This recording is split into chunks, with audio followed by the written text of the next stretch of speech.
Video like जरूर कर लीजिए और ऐसे वीडियो लगातार फ्री में पाने के लिए चैनल को तुरंत सब्सक्राइब कर लीजिए और बेल आइकन को जरूर टैप कर लीजिए ताकि आगे भी सारे वीडियो आपको मिलते रहे। यूट्यूब में फॉलो करते हैं तो प्लीज ये वाला फ्री टेलीग्राम चैनल जरूर ज्वाइन कर लीजिएगा। सारे नोटिफिकेशन सारे अपडेट यहीं पे आते हैं, ध्यान रखिएगा। हेलो दोस्तों, आप सारे व्यूअर्स का बहुत बहुत स्वागत है एक बार फिर से। बाइलिंगुअल फॉर्मेट में उत्तर प्रदेश का करंट अफेयर हम लोग जून मंथ का पूरा डिस्कस करेंगे। यहाँ पर वीडियो थोड़ा सा लेट हुआ है कुछ कारणों की वजह से, लेकिन आगे से वीडियो कुछ ऐसा लेट होगा नहीं। जून मंथ के सारे उत्तर प्रदेश करंट अफेयर हम लोग यहाँ पर डिस्कस करेंगे। स्टडी फॉर सिविल सर्विस का कोई भी पेड ग्रुप आप ज्वाइन कर सकते हैं। इनके नंबर्स पर आप व्हाट्सएप मैसेज करके अधिक जानकारी प्राप्त कर सकते हैं। सबसे पहला सेक्शन एग्रीमेंट सेक्शन है। एग्रीमेंट में आईटी कानपुर की C3I लैब है, इसने तेलंगाना पुलिस के साथ समझौता किया है। तेलंगाना पुलिस की हेल्प करेगी ये C3I लैब क्रिमिनल्स को अरेस्ट करने के लिए जो साइबर क्राइम्स में संलिप्त रहते हैं। साइबर क्रिमिनल्स को पकड़ने के लिए यहाँ पर आईटी कानपुर की C3I लैब सहयोग करेगी किसको? तेलंगाना की पुलिस को। अपॉइंटमेंट सेक्शन में देख लेते हैं। अपॉइंटमेंट सबसे पहले IPS श्री विजय कुमार का। विजय कुमार बन गए हैं नए एक्टिंग DGP और यूपी के। यूपी में इस समय कोई परमानेंट DGP नहीं है। एक्टिंग DGP यानी कि कार्यवाहक DGP बने हैं IPS Vijay Kumar. Awards honours देखेंगे। गांधी शांति पुरस्कार ये गीता प्रेस गोरखपुर को मिला है, बहुत चर्चा में रहा था। मिनिस्ट्री ऑफ कल्चर की तरफ से पुरस्कार दिया गया है। गीता प्रेस गोरखपुर को अहिंसक सामाजिक गांधीवादी आदर्शों के माध्यम से आर्थिक राजनीतिक क्षेत्र में परिवर्तन लाने के लिए उत्कृष्ट काम करने के लिए ये पुरस्कार दिया गया गीता प्रेस गोरखपुर को। तो गीता प्रेस गोरखपुर को गांधी शांति पुरस्कार ही 2021 वर्ष का मिला है, 2023 में ध्यान रखना है। आगे अवार्ड है गोपाल दास नीरज स्मृति पुरस्कार। ये उत्तर प्रदेश के भाषा संस्थान के द्वारा दिया जाता है। इससे कवि और कवित्रियों को सम्मानित किया जाता है। लखनऊ के व्यंग्यकार कवि पंकज प्रसून को मिला है। लखनऊ की युवा कवित्री निशा सिंह को, प्रयागराज के डॉक्टर प्रभांशु कुमार को, फिरोजाबाद के कृष्ण कुमार कनक को और बहराइच के वेद मित्र शुक्ला को ये अवार्ड मिला। 2018 से ये अवार्ड शुरू किया गया था चीफ मिनिस्टर योगी आदित्यनाथ जी के द्वारा। इसमें जो हर साल जो बडिंग कह सकते हैं पोइट्स होते हैं उनको अवार्ड दिया जाता है, पोइट और पोइटेस को। यूथ को लैब का आयोजन हुआ था, नेशनल इनोवेशन डायलॉग का आयोजन हुआ था। इसमें 2 विजेता स्टार्टअप्स उत्तर प्रदेश से हैं। कौन कौन से स्टार्टअप हैं? एक स्टार्टअप है डिजी स्वास्थ्य और एक है नटी विलेज। नटी विलेज के संस्थापक अमन कुमार हैं। इनका स्टार्टअप काम करता है उत्तर प्रदेश में। मूंगफली में जैविक मूल्य श्रृंखला बनाने के लिए फार्म प्रबंधन करते हैं ये नटी विलेज के जो संस्थापक है अमन कुमार। डिजी स्वास्थ्य नामक स्टार्टअप जो है इसका उद्देश्य है लाइफ यानी कि लाइफस्टाइल फॉर इन्वायरमेंट शैली को प्रमोट करना। तो ये 2 जो स्टार्टअप्स हैं इनका नाम ध्यान रखिएगा जो उत्तर प्रदेश से इसमें विनर हुए हैं, एक नटी विलेज और एक डिजी स्वास्थ्य। ऑबिचरीज में देखेंगे हम लोग। ऑबिचरी यहाँ पर हुई है हरिद्वार दुबे की। ये सीनियर लीडर थे, बीजेपी के राज्यसभा के MP थे। ये नहीं रहे, 74 वर्ष की आयु में निधन हुआ। ये बलिया से थे। अब आ जाते हैं स्कीम्स, कैंपेन्स और जो भी प्रोग्राम्स इनिशिएटिव्स होते हैं उत्तर प्रदेश के। मुख्यमंत्री सूक्ष्म उद्यमी दुर्घटना बीमा योजना 28 जून से स्कीम लागू कर दी गई। मुख्यमंत्री सूक्ष्म उद्यमी दुर्घटना बीमा योजना, नाम से पता चल रहा है जो माइक्रो एंटरप्रेन्योर्स हैं उनका मतलब एक्सीडेंटल इंश्योरेंस किया जाएगा, उनको दुर्घटना बीमा का लाभ दिया जाएगा। 18 से 60 वर्ष की आयु के उद्यमी इसके पात्र हो सकते हैं और इसमें 5 लाख रुपए तक का यहाँ पर कह सकते हैं इंश्योरेंस मिलेगा डेथ और डिसेबिलिटी के केस में। उत्तर प्रदेश की नई टाउनशिप पॉलिसी अप्रूव कर दी गई है। इसकी डिटेल्स तो मेंस के लिए जरूरी होंगी, प्रीलिम्स के लिए ध्यान रखना है। कब आई थी? जून में अप्रूव हुई है, 28 जून 2023 को। उत्तर प्रदेश की नई टाउनशिप नीति शुरू की गई है।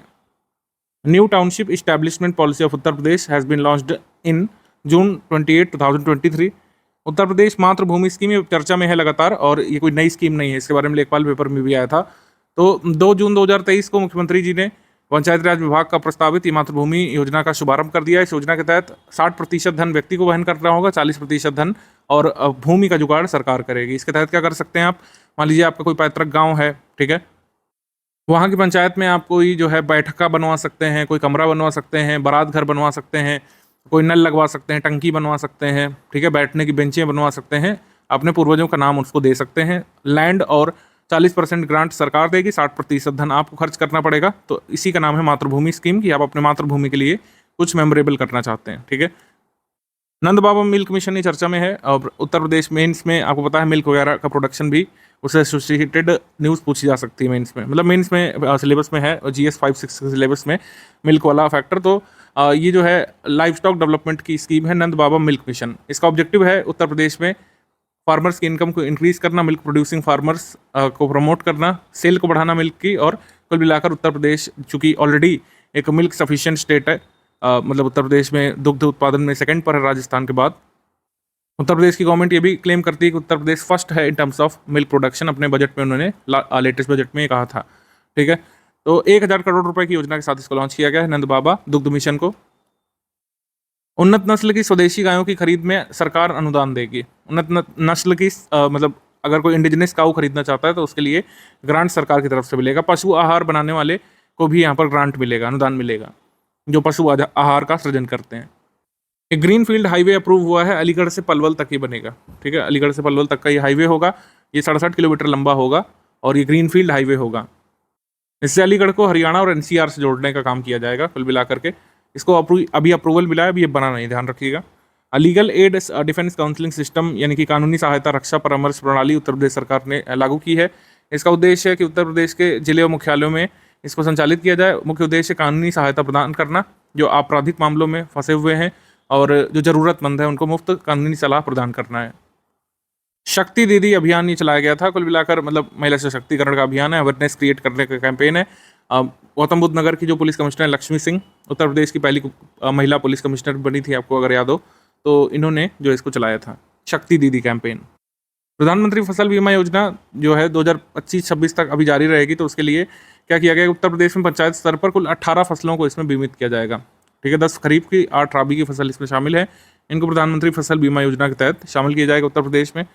आगे है फार्मास्यूटिकल इंडस्ट्रियल पॉलिसी, फार्मास्यूटिकल उद्योग नीति भी जारी कर दी गई है। इसका उद्देश्य है वही चिकित्सा उपकरण उद्योग का संवर्धन करना, अनुसंधान विकास का संवर्धन करना, उत्तर प्रदेश के नागरिकों के लिए सस्ती दवा तक पहुंच सुनिश्चित करने के लिए प्रयास करना। उत्तर प्रदेश की नई फार्मास्यूटिकल पॉलिसी आ चुकी 2023 की, 5 सालों तक लागू रहेगी। फार्मास्यूटिकल नीति में एक चीज़ और मेंशन करी गई है कि नॉर्थ इंडिया का पहला और उत्तर प्रदेश का सबसे बड़ा मेडिकल डिवाइस पार्क कहाँ पे बनने वाला है, गौतम बुद्ध नगर में। ठीक है, ये ध्यान रखिएगा। G20 डेवलपमेंट मिनिस्टर्स की मीटिंग ये हुई थी 11 से 13 जून के बीच सुब्रमण्यम जयशंकर की अध्यक्षता में वाराणसी में। G20 डेवलपमेंट मिनिस्टर्स की मीट हुई थी वाराणसी में और इसमें 2 मुख्य सत्र हुए थे। एक बहुपक्षवाद पर आधारित हुआ था, यानी कि मल्टीलेटरलिज्म पर, जिस पर भारत की विदेश नीति भी काफ़ी फोकस करती है, और दूसरा यहाँ पर विषय था ग्रीन डेवलपमेंट और लाइफ यानी लाइफस्टाइल फॉर एनवायरनमेंट अप्रोच के बारे में। तो ये ध्यान रखिएगा। ये डेवलपमेंट मिनिस्टर्स की मीट कहाँ पर हुई, वाराणसी में। जून 2023 में उत्तर प्रदेश के मुख्यमंत्री जी ने पहली टिकट का अनावरण किया था। लखनऊ में विश्व की सबसे तेज मोटर बाइक रेस जो होने जा रही है, मोटो GP 2023, उसके पहले टिकट को यहाँ पे दर्शाया था। इस मोटर बाइक रेस का आयोजन कहाँ पर होगा, लखनऊ में होगा, नहीं, ध्यान रखिएगा। इसका आयोजन होगा ग्रेटर नोएडा स्थित बुद्ध इंटरनेशनल सर्किट में 22 से 24 सितंबर 2023 को। तो जब ये रेस होगी उसके बारे में बताएंगे, लेकिन टिकट वगैरह दिखाया गया तो हमने इसको आपको बता दिया एडवांस में। नंबर 1 शतरंज खिलाड़ी अंडर 7 कैटेगरी में ये बन गई थी अनुप्रिया यादव, जो कि मतलब चेस प्लेयर हैं, और ये अंडर 7 में रैंक 1 पर आ गई थी चेस फेडरेशन की रैंकिंग में। ये हैं अनुप्रिया यादव, ये प्रयागराज से हैं। खेल साथी ऐप ये शुरू किया गया है। खेल साथी के माध्यम से खिलाड़ियों को विभिन्न जानकारी और जो स्कीम्स उत्तर प्रदेश सरकार चला रही है उनके कल्याण के लिए, उनके बारे में जानकारी मिलेगी। ठीक है, तो खेल साथी ऐप ये जारी किया गया उत्तर प्रदेश में। रैंक्स रिपोर्ट्स इंडेक्स में देखेंगे हम लोग, नेशनल इंस्टीट्यूशनल रैंकिंग फ्रेमवर्क ये आता है, मिनिस्ट्री ऑफ एजुकेशन का होता है। जब मिनिस्ट्री ऑफ मतलब HRD जब होता था, ह्यूमन रिसोर्स डेवलपमेंट, तब उसने शुरू की थी ये रैंकिंग। तो ज़्यादातर केसेस में क्या होता है कि IIT मद्रास टॉप कर जाता है, तो इस बार भी उसी ने टॉप करा है। लेकिन हमको यहाँ पर सिर्फ उत्तर प्रदेश के इंस्टीट्यूट के बारे में बात करनी है। समग्र सूचकांक में उत्तर प्रदेश में टॉप 5 में आया था ये भारतीय प्रौद्योगिकी संस्थान कानपुर, IIT कानपुर 5th में आया था ओवरऑल सभी इंस्टीट्यूशंस की कैटेगरी में। बनारस हिंदू विश्वविद्यालय BHU आया था 11th पर, और 19वें पर आया था AMU अलीगढ़ मुस्लिम यूनिवर्सिटी। उत्तर प्रदेश के शीर्ष मेडिकल संस्थानों की टॉप 10 में आया था संजय गांधी स्नातकोत्तर आयुर्विज्ञान संस्थान लखनऊ में, ये 7th पर। फिर बनारस हिंदू यूनिवर्सिटी इसमें भी 8th पर, और king George medical university Lucknow ये 12th पर। आगे हम लोग बढ़ते हैं, MCQ सेक्शन आ चुका है। निम्नलिखित में से कौन सा कथन सही है, आपको बताना है। उत्तर प्रदेश राज्य औद्योगिक विकास प्राधिकरण UPSIDA ने 7 जून को लखनऊ में UP warehousing and logistics summit का आयोजन किया था। UP warehousing and logistics summit का आयोजन किया था, ये सही है। 800 एकड़ का एक मल्टी मॉडल लॉजिस्टिक्स हब जो है ये दादरी एरिया में गौतम बुद्ध नगर में क्रिएट किया जाएगा, जो कि लैंड, वाटर और एयर ट्रांसपोर्टेशन को इंटीग्रेट करेगा। जैसे सूरत का रेलवे स्टेशन बनेगा अत्याधुनिक मल्टी मॉडल, जो रेल, वायु और लैंड ट्रांसपोर्ट को एकीकृत वहाँ पे करेगा, ऐसा ही यहाँ पे बनने जा रहा है मल्टी मॉडल लॉजिस्टिक्स हब। तो ये दोनों कथन यहाँ पे सही है, आंसर सही हो जाएगा C, 1 and 2 बोथ करेक्ट। आपको अगर याद हो, बजट 2021 में अनाउंस किया गया था उत्तर प्रदेश के बजट 2021 में कि करीब 17 सिटीज़ को हम बनाएंगे सेफ सिटीज़। सेफ सिटी सबसे पहला उत्तर प्रदेश का लखनऊ डेवलप किया गया था। तो 18 जिलों को सेफ सिटीज़ बनाया जाएगा, उसमें कौन से शामिल नहीं है, तो बाराबंकी उन सेफ सिटीज़ में शामिल नहीं है। ऑप्शन नंबर बी यहाँ पे सही है। जितनों को बनाया जाएगा पहले चरण में उनके नाम लिखे हैं। वैसे तो उत्तर प्रदेश में सारी सिटीज़ को सेफ सिटीज़ बनाए जाने का लक्ष्य है लॉन्ग टर्म में। सेफ सिटीज़ का आशय वही है, सर्विलांस थोड़ा मजबूत करेंगे, पेट्रोलिंग मजबूत करेंगे और सीसीटीवी वगैरह मजबूत करेंगे। उत्तर प्रदेश के किस टाइगर रिजर्व में तेंदुओं की संख्या में वृद्धि दर्ज की गई है? तो पीलीभीत टाइगर रिजर्व में तेंदुओं की संख्या में वृद्धि दर्ज की गई है, ऑप्शन नंबर बी। निम्नलिखित में से कहाँ पर देश का पहला कैनाइन सेंटर बनाया जाएगा? कैनाइन सेंटर बनाया जाएगा इंडियन वेटरनरी रिसर्च इंस्टीट्यूट में, जो कि इज्जत नगर रायबरेली में है। तो इसका आंसर हो जाएगा ए सही है, इज्जत नगर बरेली। तो कैनाइन सेंटर का आशय है कुत्तों के व्यवहार और उनसे संबंधित बीमारियों का अध्ययन यहाँ पे किया जाएगा। कैनाइन का प्रयोग यहाँ पर कुत्तों के लिए है। इसके बाद उत्तर प्रदेश के पहले रेल हेरिटेज पार्क और रेल कोच रेस्टोरेंट की स्थापना कहाँ पे होगी? वाराणसी में नहीं होगी, रेल कोच सुनते ही वाराणसी नहीं लगा दीजिएगा। इसकी स्थापना कहाँ पर होगी? इसकी स्थापना होगी आगरा में, ऑप्शन नंबर डी आगरा में। अगला प्रश्न है, जून 2023 में उत्तर प्रदेश के किस आईआईटी ने क्लाउड सीडिंग के माध्यम से बारिश कराई थी? आर्टिफिशियल रेन की टेस्टिंग की थी आईआईटी कानपुर में 5000 फीट ऊपर, और सक्सेसफुली बारिश यहाँ पे इंड्यूस की थी क्लाउड्स में से। तो इसका आंसर हो जाएगा आईआईटी कानपुर। आईआईटी कानपुर इस प्रोजेक्ट पर 2017 से काम कर रहा है। कोरोना के कारण थोड़ा सा डिले हुआ, लेकिन क्लाउड सीडिंग जो है परफॉर्म की फाइनली आईआईटी कानपुर ने 2023 में जून में। इसके बाद है कि जून 2023 में उत्तर प्रदेश के पहले पंजीकृत वाहन स्क्रैपिंग सेंटर की शुरुआत कहाँ पे की गई है? तो first registered vehicle scrapping centre Uttar Pradesh का खुला है आगरा में। ठीक है, आगरा में वाहन स्क्रैपिंग सेंटर खुला है। इसमें पहले डॉक्यूमेंट्स की जांच की जाती है, फिर आपके वाहन को काट करके उसको अलग अलग कर दिया जाता है। इसी को स्क्रैपिंग बोलते हैं। एक साल में 66,000 वाहन काटने का लक्ष्य इसमें रखा गया है। उत्तर प्रदेश सरकार ने पिछले वर्षों में कितने ट्रैफिक चालानों को निरस्त कर दिया है? 2017 से लेकर 21 तक के सभी चालानों को यहाँ पर निरस्त कर दिया है। टोटल 5 वर्ष के चालानों को। कुल मिलाकर उद्देश्य ये था कि जो 5 साल पुराने चालान है मुकदमेबाजी उनसे बची जा सके, क्योंकि चालान की मुकदमेबाजी काफ़ी लंबी चलती है, काफ़ी मतलब टीडियस प्रोसेस होती है। लोग चालान अपना भरते नहीं, मुकदमेबाजी में आ जाते हैं, फिर सरकार का भी काफ़ी रिसोर्स लॉस होता है। जैसे जो लोग ढीठ टाइप के थे उनका तो काफ़ी फ़ायदा हो गया, 2-3 हज़ार 4 हज़ार का चालान उनका बच गया, लेकिन जो लोग पे कर दिए थे वो बहुत दुखी हैं इस फैसले से। जून 2023 में उत्तर प्रदेश की पहली रोड एम्बुलेंस को हरी झंडी दिखा करके कहाँ शुरू किया गया? रोड एम्बुलेंस शुरू की गई मेरठ में। और एम्बुलेंस शब्द सुन के ये नहीं समझिएगा कि रोड पे कोई एम्बुलेंस चलेगी, वो मतलब हताहत लोगों को हेल्प करेगी, ऐसा कुछ नहीं। एक्सीडेंट से कोई लेना देना नहीं है। जो पॉट होल्स यानी कि जो खड्डे हो जाते हैं बारिश में या फिर किसी भी कारण से खड्डे हो जाते हैं, तो उनको रिपेयर करने का काम करेगी। एक मोबाइल ऐप भी जारी किया जाएगा जिसके माध्यम से सड़क में हुए गड्ढे को आप रिपोर्ट कर सकते हैं, एम्बुलेंस आएगी उस गड्ढे को भरेगी। यही है आपकी road ambulance, option number C. NCR की तर्ज पर उत्तर प्रदेश एक स्टेट कैपिटल रीजन भी बनाने वाली, आपको पता होगा, बहुत दिन से चर्चा में है चीज़ें। तो इसमें 8 जिलों को शामिल करेंगे। तो इसमें कुल मिलाकर है कि लखनऊ के अलावा कितने जिलों को शामिल करेंगे, तब इसका आंसर 7 हो जाएगा। कुल मिलाकर स्टेट कैपिटल रीजन में 8 जिले शामिल करेंगे और लखनऊ के अलावा बचे 7। कौन कौन से शामिल किए जाने की बात की जा रही? कानपुर, कानपुर नगर, उन्नाव, रायबरेली, बाराबंकी, सीतापुर, हरदोई। तो स्टेट कैपिटल रीजन उत्तर प्रदेश का बनेगा लखनऊ और 7 जिलों को मिलाकर के। उत्तर प्रदेश सरकार ने स्वदेश दर्शन स्कीम 2.0 के तहत किस धार्मिक स्थल को बड़े पर्यटन केंद्र के रूप में विकसित करने की योजना बनाई है? नैमिषारण्य को और गोला गोकर्णनाथ दोनों को एक बड़े टूरिज्म कह सकते हैं सेंटर के रूप में डेवलप किया जाएगा। ऑप्शन नंबर डी यहाँ पे सही है। नैमिषारण्य, गोला गोकर्णनाथ को एक बड़े पर्यटन स्थल के रूप में डेवलप किया जाएगा। इसमें बताना कौन सा स्टेटमेंट सही है। इसमें कह रहे हैं कि Gomti hatchery fish seed production centre जो है, इसको first state of art hatchery के रूप में लखनऊ में डेवलप किया जाएगा प्रधानमंत्री मत्स्य संपदा योजना के तहत। ये सही है। सेकंड स्टेटमेंट है कि 7 हैचरीज को यहाँ पे डेवलप किया जाएगा state of art training come demonstration centre के रूप में। ये स्टेटमेंट रॉन्ग है क्योंकि यहाँ पे संख्या गलत दी है। 5 हैचरीज को डेवलप किया जाएगा ट्रेनिंग कम डिमॉन्स्ट्रेशन सेंटर के रूप में। तो सेकंड वाला इनकरेक्ट है, फर्स्ट वाला करेक्ट है।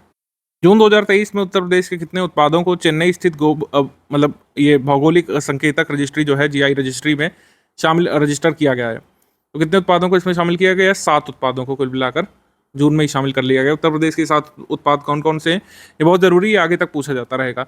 अमरोहा के ढोलक को, अमरोहा में जो ढोलक बनती है, महोबा के गौरा पत्थर हस्तशिल्प को, ठीक है, गौरा पत्थर हस्तशिल्प, मैनपुरी की तारकशी को, संभल के हॉर्न क्राफ्ट को यानी जो सींगों से जो बनाए जाते हैं शिल्प, बागपत की होम फर्निशिंग को, घरेलू साज सज्जा को, बाराबंकी की हथकरघा उत्पाद को, कालपी के हस्तनिर्मित कागज़ को। तो इस तरीके से उत्तर प्रदेश के पास 52 जीआई टैग हो गए हैं और सर्वाधिक जीआई टैग के मामले में दूसरे नंबर पे आ चुका है। ठीक है, आगे बढ़ते हैं हम लोग। उपन्यास अजय टू योगी आदित्यनाथ जी के बारे में बताना है। ये ग्राफिक नॉवल है, इसको लेखक शांतनु गुप्ता ने लिखा है। इसको लॉन्च किया गया था 5 जून को। इस पुस्तक का लॉन्च 51 से अधिक स्कूलों में 5000 से अधिक बच्चों की उपस्थिति में किया गया और ये रिकॉर्ड बना, एशिया बुक ऑफ रिकॉर्ड्स में ये नाम दर्ज किया गया सर्वाधिक बच्चों की उपस्थिति में किसी नॉवल को लॉन्च होने का। आंसर हो जाएगा इसमें सी, 1 and 2 बोथ करेक्ट, सी। 2023 में ट्रांसजेंडर्स के लिए उत्तर भारत का पहला स्वास्थ्य क्लिनिक सबरंग, ये कहाँ पे खोला गया है? सबरंग को खोला गया है उत्तर प्रदेश की कैपिटल में लखनऊ में। ऑप्शन नंबर बी, लखनऊ में। आगे है, मई 2023 में केंद्रीय स्वास्थ्य और परिवार कल्याण मंत्री मनसुख मंडाविया ने उत्तर प्रदेश के किस जिले में भारतीय खाद्य सुरक्षा और मानक प्राधिकरण के लिए एक अत्याधुनिक राष्ट्रीय प्रशिक्षण केंद्र का शुभारंभ किया है? राष्ट्रीय प्रशिक्षण केंद्र का शुभारंभ किया गया है गाजियाबाद में। Option number C, Ghaziabad. Bharat सरकार का ऑनलाइन खरीद platform government e marketplace कब से कब तक उत्तर प्रदेश के 75 जिलों में क्रेता विक्रेता कार्यशाला का आयोजन कर रहा है? क्रेता विक्रेता कार्यशाला का आयोजन किया गया था उत्तर प्रदेश में 12 जून से लेकर 31 अगस्त 2023 तक ये चलता रहेगा। ठीक है, जीएम पोर्टल से काफ़ी खरीद उत्तर प्रदेश करता है।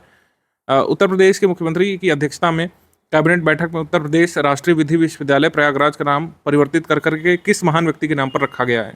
Uttar Pradesh national law university जो प्रयागराज में अभी हाल में मतलब 1-2 वर्षों में इसका उद्घाटन किया गया था, इसका नाम अब होगा doctor Rajendra Prasad national law university. Option number A, doctor Rajendra Prasad के नाम पर इस यूनिवर्सिटी का नाम रखा जाएगा।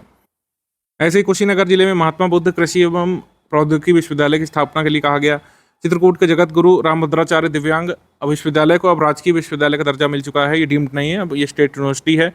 मेरठ में राज्य खेल विश्वविद्यालय को मेजर ध्यानचंद खेल विश्वविद्यालय का नाम दिया जाएगा। व्यापारी कल्याण दिवस के रूप में मनाया जाएगा 29 जून को उत्तर प्रदेश में, ये बड़ा जरूरी है।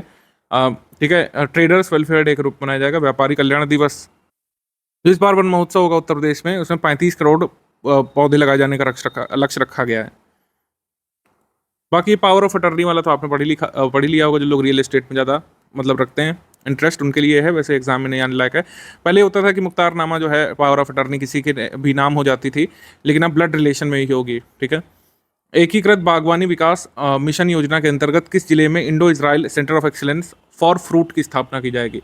Centre of excellence for fruit बनेगा कौशाम्बी में। कौशाम्बी का एक जिला एक उत्पाद क्या है? जल्दी से आप कमेंट करके बताइए। कौशाम्बी का ODOP क्या है? जल्दी से कमेंट करके बताइए। इसके बाद उत्तर प्रदेश में अत्याधुनिक इंटीग्रेटेड शुगर कॉम्प्लेक्स की स्थापना कहाँ पे की जाएगी? इंटीग्रेटेड शुगर कॉम्प्लेक्स की स्थापना की जाएगी मथुरा में। ऑप्शन नंबर ए, मथुरा में। उत्तर प्रदेश का पहला सोलर सिटी कौन सा बनेगा? ठीक है, उत्तर प्रदेश की सोलर पॉलिसी में एक सोलर सिटी के रूप में स्थापित करने की बात कही गई है अयोध्या को। अयोध्या ये प्रोजेक्ट करीब 5 वर्ष में कंप्लीट करेगा और उत्तर प्रदेश का पहला सोलर सिटी बन के दिखाएगा। ऑप्शन नंबर ए। 2023 में भारत के प्रधानमंत्री मोदी जी और नेपाली प्रधानमंत्री पुष्पकमल दहल प्रचंड ने भारत नेपाल सीमा पर उत्तर प्रदेश के पहले लैंड पोर्ट का वर्चुअल माध्यम से उद्घाटन किया। ये किस जिले में वैसे पड़ रहा है? ये बहराइच में पड़ रहा है। ऑप्शन नंबर ए, उत्तर प्रदेश का पहला ये लैंड पोर्ट है। ऑप्शन नंबर ए। उत्तर प्रदेश लाइफस्टाइल डे जो है किस दिन को अब मनाया करेगा? लाइफस्टाइल डे जो है वर्ल्ड इन्वायरमेंट डे, जो वैश्विक पर्यावरण दिवस होता है 5 जून को, उसको अब लाइफस्टाइल दिवस के रूप में मनाया जाएगा। ठीक है, ऑप्शन नंबर सी। तो उत्तर प्रदेश में पर्यावरण दिवस अब किस नाम से मनाया जाएगा? जीवन शैली दिवस या फिर लाइफस्टाइल डे। प्रधानमंत्री स्वनिधि योजना के अंतर्गत सर्वाधिक ऋण स्वीकृत करने के मामले में प्रथम राज्य कौन सा है? इसमें नो डाउट इसका answer Uttar Pradesh. Option number D. जनसंख्या यहाँ पर ज़्यादा है, ज़्यादातर बेनिफिशियरी की अगर बात करेंगे किसी भी स्कीम में, और अगर वो मतलब अभी हाल की स्कीम है तो आप निस्संदेह उत्तर प्रदेश उसमें चूज कर सकते हैं। In how many years will Uttar Pradesh become the hub of green energy? Green energy का हब उत्तर प्रदेश अगले 5 वर्षों में बन सकता है, ये यहाँ पे लक्ष्य रखा गया। Option number B. इसमें बुंदेलखंड में ग्रीन एनर्जी का सेंटर बनाने का विशेष लक्ष्य रखा गया है। वर्ष 2025 में महाकुंभ 2025 को यादगार बनाने के लिए डिजिटल कुंभ म्यूजियम का उद्घाटन किया जाएगा। डिजिटल कुंभ म्यूजियम जो है सृजित किया जाएगा। इसके बाद उत्तर प्रदेश के मुख्यमंत्री ने वेद विज्ञान केंद्र की स्थापना करने के लिए कहा है। सीतापुर जिले के नैमिषारण्य में एक वेद विज्ञान केंद्र स्थापित किया जाएगा। तो दोनों स्टेटमेंट तो करेक्ट हो रहे हैं। इसके बाद एक उत्तर प्रदेश में बढ़ते यातायात को देखते हुए भारतीय राष्ट्रीय राजमार्ग प्राधिकरण की मदद से एक सुपर स्टेट हाईवे का निर्माण किया जाना प्रस्तावित है। तो ये बड़ा इनिशियल स्टेज में है, लेकिन एक सुपर स्टेट हाईवे भी बन सकता है आगे चल करके उत्तर प्रदेश में। तो हमारा आंसर हो जाएगा सी। तीनों स्टेटमेंट करेक्ट हैं, 1, 2 और 3, सी यहाँ पे सही है।